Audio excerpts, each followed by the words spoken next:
Hey guys, Matt here, and today I am back for r/MaliciousCompliance, where today I have just two stories lined up, but they're two pretty big stories. We're going to start off with the smaller one, then we're going to upgrade ourselves.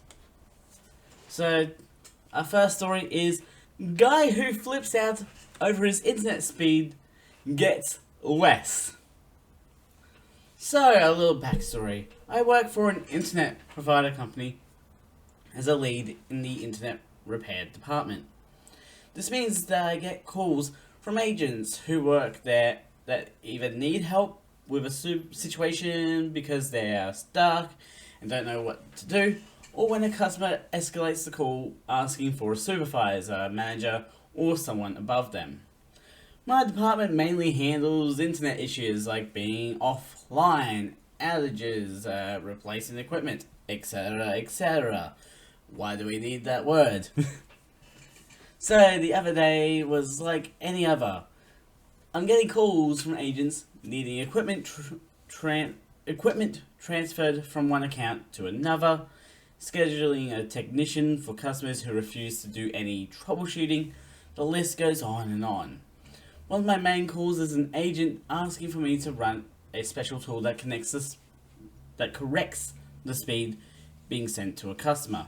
This usually happens when a customer upgrades or downgrades their internet speed, and it doesn't take right away, and this only takes a couple of minutes. This comes in later. On this particular day, I get a call from an agent that says her customer wants to speak to a supervisor because he is not getting the speeds he paid for. This happens quite a lot, usually because most people don't understand how the internet works and all the factors that come into the result of a speed test. This can include a lot of things, like how far away you are from your router, if you are testing on Wi-Fi or directly connected, how many devices you are currently using, and even things like how your residence is built, because stone and concrete do not allow Wi-Fi signals to travel through.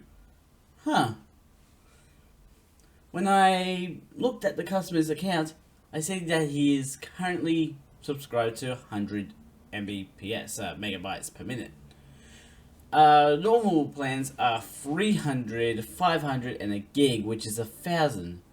I asked the agent what results he was getting, and she told me it was 437 megabytes per minute, which is way over what he is paying for.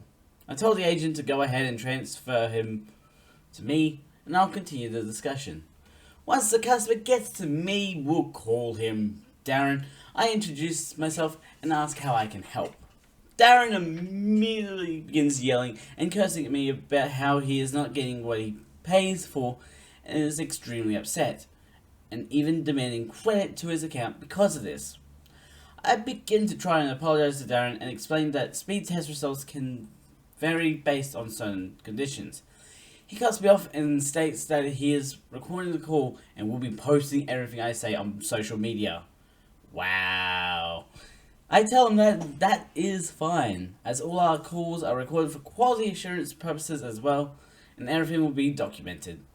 Darren then proceeds to continue cursing, stating that this is unacceptable and I should be ashamed of myself for working for a company that does not provide the product people are paying for.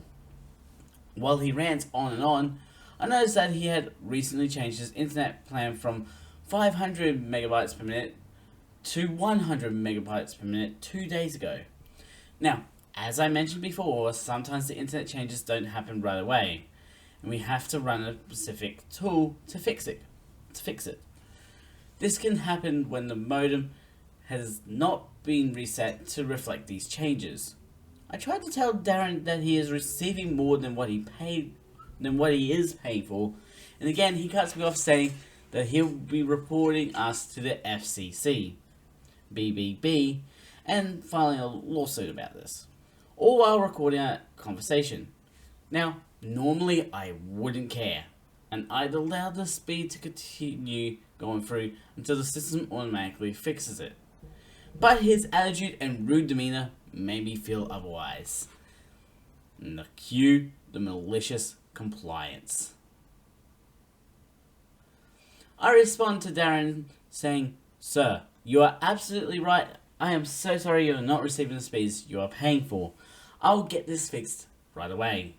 Now, this plan that Darren was on, the 100 speed, is a plan that only certain customers can get if they are financially unable to make normal payments. Meaning he had to apply for this program and be approved, based on his low income. So I run the fix tool on his internet and reduce the speed down to 100 as he requested. I then asked him how his speed results are now. Darren then responds, "It's even worse than it was before. What kind of trick are you trying to pull on me?" I responded, "Sir, you told me you were not getting the speeds you were paying for, and you were right. You recently applied for financial assistance to be downgraded to 100, and I fixed that for you. It was absolutely wrong of us to be sending you 500 when you were only paying for 100. I apologize for the inconvenience." After a few minutes of silence, Darren then muffled to himself, "This was ridiculous," and proceeded to disconnect the call. I left notes on this account so any future agent would know what had happened that day and that he was not entitled to any credit on his bill. All I can say is, be careful what you complain about. If Darren here did absolutely nothing, he could have coasted by on the cheap 500, like sometimes you gotta pick the right hill to die on, and this guy picked the wrong one. Moving on to our second story, we've got. Let's just do one more story. I might not be able to include the second one. Lazy class partner didn't help at all for our term project, even while I was in the ER. At the end of the semester, he acted as if he was entitled to get an A like I did. This happened a few semesters ago where I was taking a course in urban design. Everyone was grouped in threes, but one of my group members wanted to join another group with their friend, so I ended up with one other person. Not sure why the professor thought this was okay, but I wasn't too worried because I was fairly confident in my ability to do the work. The course incorporated previous student courses to tie together in a massive topic of urban planning, which included architectural design, environmental sustainability, urban infrastructure, and historic preservation. I tried to brainstorm with my partner on which direction we should go. My idea was focus on residentials as housing would address a huge demand here in NYC, New York City, yeah. However, my partner seemed content on making the project about industrial buildings, so I focused there. We brainstormed on different ideas, but got the impression that he just wanted me to take the lead, as he mostly agreed while not giving much input. Weeks went by and I constantly updated my partner on my progress via WhatsApp while rarely getting any update or feedback from him. It annoyed me a bit, but I was still confident in my work, which was enough to get us through the next checkpoint during our next presentation. At some point during the semester, I got a really terrible kidney stone. It wasn't from junk food or a poor diet. In fact, it was from eating too much black beans and chickpeas. A side note, I asked ChatGPT to come up with a healthy dinner plan, to give me a list of food, which I used to come up with a meal plan that meets my macro needs. See comment for more. I did feel better with my new diet, but it eventually led me to having my worst kidney stone of my life that put me in the ER. I was on all kinds of pain meds and had to stay there for several nights. But it didn't end there. The stone was so big that it got stuck. Ow! I needed surgery to put in a stent. Don't look up how they put it in. It still gives me nightmares. I had to wait several more weeks and endure deep red blood daily, and having yet another surgery to remove the stent. Before finally recovering. Throughout this whole time, I managed to put in some work into my project. I was surprised to learn that my partner did absolutely nothing and waited for me to continue my work. Like, what the actual fork? To make it worse, I learned that he tried to present my work as his own. How can people be like that? I emailed the professor about my situation. I explained how I did all the work so far and sent him screenshots of the chat as well as my project file, which includes all the history logs. The professor reminded me that during the final submission, everyone had to put their initials on the slides of the work that they worked on. Okay, got it. Luckily, I was recovered and ready to present my work. I left out the initials as it wasn't required for a presentation, only for the final submission. I left the need to see what he'd do. I even tried to cut him some slack and gave him some talking points on the parts I allowed him to claim as his own, even though it was fully my work. He didn't.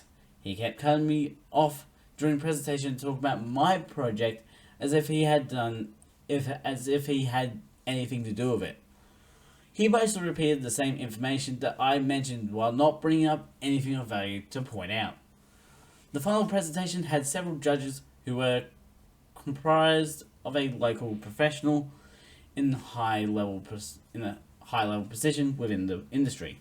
The conversation was always directed at me, so I had a good feeling that everyone understood that I did most of the work, as I knew all the intimate knowledge of the parts.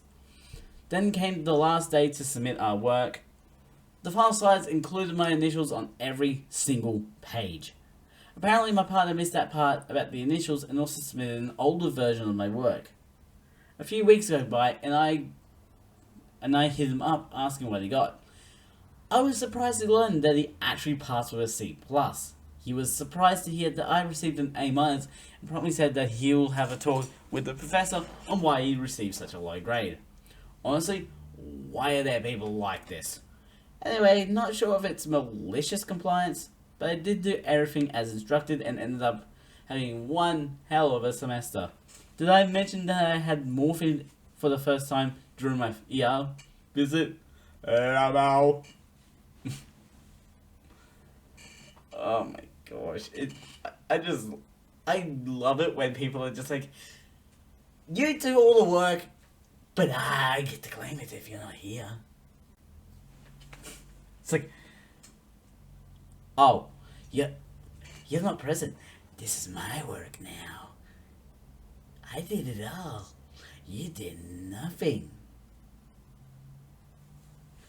I know how common that is. Because I've had moments of like having to do a lot of the work in a group project, especially in like science, because sometimes I come up with the most wacky ideas. But yeah, I think there was like one project where I did like most of the I don't think I've ever had a project where I've done most of the work in a group project. I've had projects where I felt like I was contributing the least, even though I was really trying to help. Because, like, a lot of stuff I would think of is, like, something someone else would think of, like, a week earlier. And just... But yeah, I didn't really have many group projects, to be honest. Anyways, I don't know if I can include the second story, but the other two I can definitely include. But with this episode, links will be in the description to both the channels and to Twitch for you guys to go check out. Don't forget to subscribe and hit the notification bell so no notification comes out. I think, MaliciousCompliance, Mad Scientist out.